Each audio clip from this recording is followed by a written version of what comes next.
Hello student, education tips में biology की बात कर रहे थे। बायोलॉजी में हम पढ़ रहे थे चैप्टर संख्या 2 जिसका नाम था मानव जनन। तो आज का जो हमारा टॉपिक है वो है मादा जनन तंत्र। बहुत इंपॉर्टेंट टॉपिक है। यहाँ से बोर्ड एग्जाम में पक्का 1 नंबर का क्वेश्चन पड़ेगा। तो जो 1 नंबर का क्वेश्चन आएगा वो इन 5 क्वेश्चनों में से ही आएगा। तो देखते हैं 5 क्वेश्चन कौन कौन से हैं। तो पहला क्वेश्चन है, मादा जनन तंत्र का प्राथमिक जननांग होता है। मादा जनन तंत्र का प्राथमिक जननांग होता है। ऑप्शन दे रखा है अंडाशय, गर्भाशय, योनि, अंडवाहिनी। तो मादा जनन तंत्र का जो प्राथमिक जो जननांग होता है वो होता है अंडाशय। कौन सा होता है? अंडाशय। बाकी गर्भाशय, योनि, अंडवाहिनी ये सारे के सारे सहायक जननांग होते हैं। गर्भाशय है, योनि है, इसके अलावा अंडवाहिनी है, ये तो होते हैं सहायक जननांग होते हैं। और प्राथमिक जननांग होता है वो होता भाई अंडाशय। तो अंडाशय की अपन बात करते हैं तो माताओं में 2 अंडाशय पाए जाते हैं। और अंडाशय की जो आकृति होती है वो बादाम के समान होती है। बादाम की आकृति का होता है। और कितने होते हैं भाई? संख्या में 2 होते हैं। इसमें झिल्ली होती है मीसोवेरियम नाम की मिसेंट्री। मीसोवेरियम नामक मिसेंट्री द्वारा जुड़े रहते हैं। इसके अलावा जो अंडाशय है उस अंडाशय के 3 स्तर पाए जाते हैं। एक तो होता है जनन उपकला का, एक तो होता है जनन उपकला का, एक होता है ट्यूनिका एल्बुजिना, एक होता है ट्यूनिका प्रोपिया।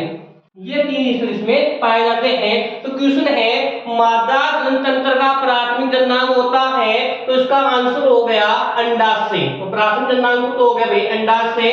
बाकी गर्भाशय, योनि जो अंडवाहिनी है वो इसके सहायक जननांग होते हैं। तो अंडवाहिनी की अपन बात करें, सॉरी अंडाशय की बात करें थे तो अंडाशय महिलाओं में 2 होते हैं। बादाम के आकृति के होते हैं। मीसोवेरियम नाम की जो मिसेंट्री होती है उनके द्वारा जुड़े होते हैं। 3 स्तर पाए जाते हैं। 3 स्तर कौन कौन से होते हैं? तो हमने कहा एक तो जनन उपकला का होता है, दूसरा होता है ट्यूनिका एल्बुजिना और तीसरा होता है ट्यूनिका प्रोपिया। तो ये भाई पहला क्वेश्चन था आपका। दूसरा है अंडाशय के बीच वाले भाग को कहते हैं कि अंडाशय के बीच वाला भाग कहलाता है। तो अंडाशय का बीच वाला भाग देखो, ऑप्शन है गर्भाशय, स्ट्रोमा, योनि, अंडवाहिनी। ऑप्शन है गर्भाशय है, स्ट्रोमा है, योनि है और कौन भाई? अंडवाहिनी। तो अंडाशय के बीच वाला भाग होता है उसको बोलते हैं स्ट्रोमा। क्या बोलते हैं भाई? स्ट्रोमा। बाकी देखो हमने बात की थी गर्भाशय, योनि, अंडवाहिनी कौन से भाग होते हैं भाई? सहायक जननांग। कौन से भाग होते हैं? सहायक जननांग होते हैं। तो अंडाशय का बीच वाला भाग होता है उसको बोलते हैं स्ट्रोमा के नाम से। किस नाम से जानते भाई? स्ट्रोमा के नाम से। तो स्ट्रोमा के बारे में थोड़ा सा देखते हैं। अंडाशय देखो, ये मान लो अंडाशय है, इस अंडाशय का बीच वाला जो भाग होता है उसको बोलते हैं स्ट्रोमा। किस नाम से जानते भाई? स्ट्रोमा के नाम से। स्ट्रोमा 2 भागों से मिलकर बना होता है। एक तो मेडुला जिसको बोलते हैं मध्यांश, एक होता है कॉर्टेक्स जिसको बोलते हैं वल्कुट। 2 भागों से मिलकर बना होता है। मध्यांश वाला जो भाग होता है उस मध्यांश वाले देखो, ये वाला जो भाग होता है उसको तो बोलते हैं मध्यांश वाला भाग, और ये वाला जो भाग होता है उसको बोलते हैं कॉर्टेक्स, इसको बोलते हैं मध्यांश या मेडुला। अब देखो जो कॉर्टेक्स वाला जो भाग होता है, ये वाला भाग होता है उसको तो बोलते हैं कॉर्टेक्स वाला भाग। कॉर्टेक्स वाले भाग की हम बात करते हैं तो इस प्रकार से इसमें अनेक सारी अंडपुट्टिकाएं पाई जाती हैं। इस प्रकार से अनेक सारी अंडपुट्टिकाएं पाई जाती हैं जो मेम्ब्रेना ग्रेनुलोसा के द्वारा घिरी होती हैं। मेम्ब्रेना ग्रेनुलोसा के द्वारा घिरी होती है और ये आगे जाकर अंड कोशिकाओं का निर्माण करती है। किसका भाई?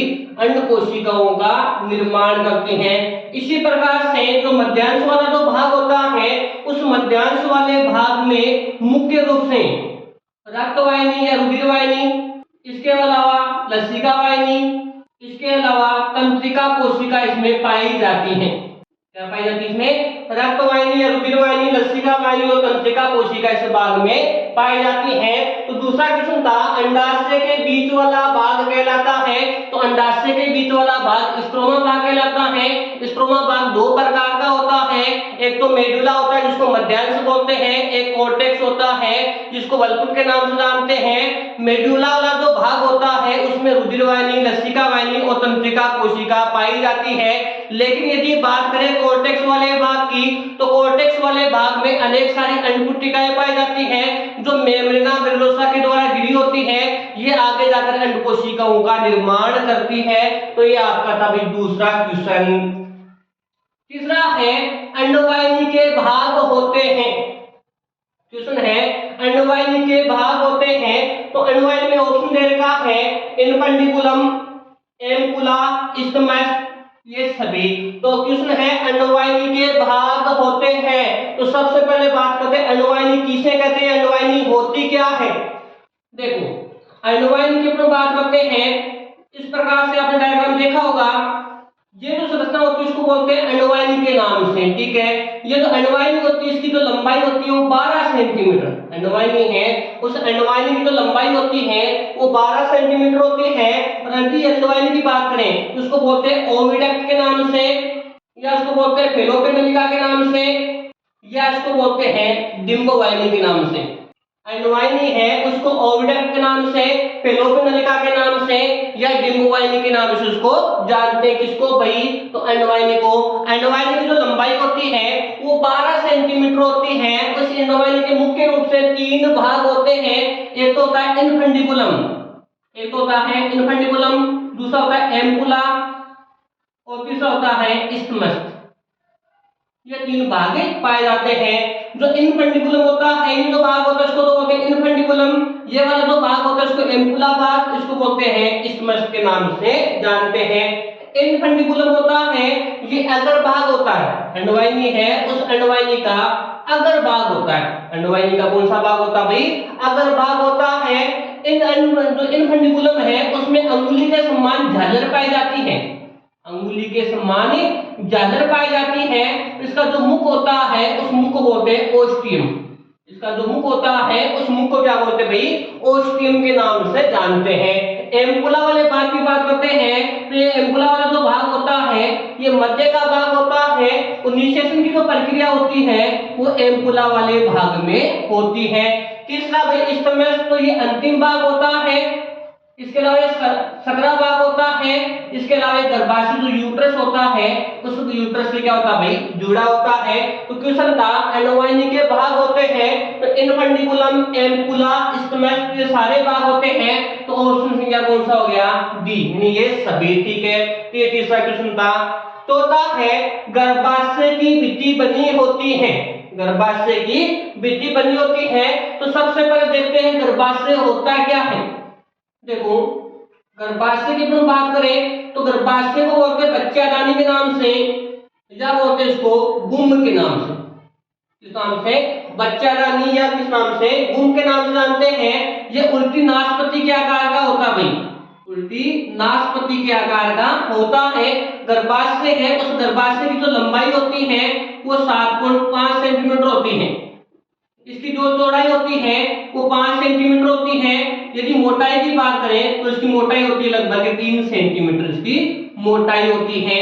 इसके अलावा गर्भाशय वाला जो भाग होता है, तो गर्भाशय वाले भाग की बात करें, ये भी जो डायग्राम बनाया था ये वाला भाग, ये जो भाग दिख रहा है आपको, ये वाला जो भाग होता है उसको बोलते हैं गर्भाशय। किस नाम से जानते हैं भाई, गर्भाशय के नाम से जानते हैं। इस गर्भाशय की लंबाई 7.5 सेंटीमीटर, चौड़ाई 5 सेंटीमीटर, मोटाई कितनी होती है भाई 3 सेंटीमीटर। किस नाम से जानते हैं भाई, बच्चादानी या बुम के नाम से।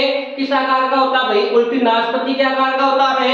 इसका जो ऊपर का भाग होता है वो तो होता है चौड़ा, ऊपर का जो भाग होता है वो चौड़ा होता है। वो नीचे का जो भाग होता है वो कैसा होता है भाई, सकरा होता है। इसमें जो भित्ति बनी होती है वो 3 भित्तियां पाई जाती हैं, पेरीमेट्रियम, मायोमेट्रियम और एंडोमेट्रियम। ये जो परत दिखती है उसको बोलते हैं एंडोमेट्रियम। तो गर्भाशय की भित्ति बनी होती है पेरीमेट्रियम से, मायोमेट्रियम से और किससे भाई, एंडोमेट्रियम से। तो इसमें हो गया भाई ऑप्शन संख्या डी, यानी ये सभी। इसके भाग भी कितने होते हैं, 3 भाग होते हैं। एक तो फंडस भाग होता है, एक काय भाग होता है और एक कौन सा होता है भाई, गिरवा भाग होता है। तो गर्भाशय के 3 भाग होते हैं, फंडस है, काय है और कौन सा भाई, गिरवा है। और भित्ति कितनी होती है, 3 होती है। कौन कौन सी, पेरीमेट्रियम, मायोमेट्रियम और कौन सी, एंडोमेट्रियम। तो इसका जो आंसर हो गया ये डी हो गया, जिसका नाम है भाई उपयुक्त सभी, ये सभी।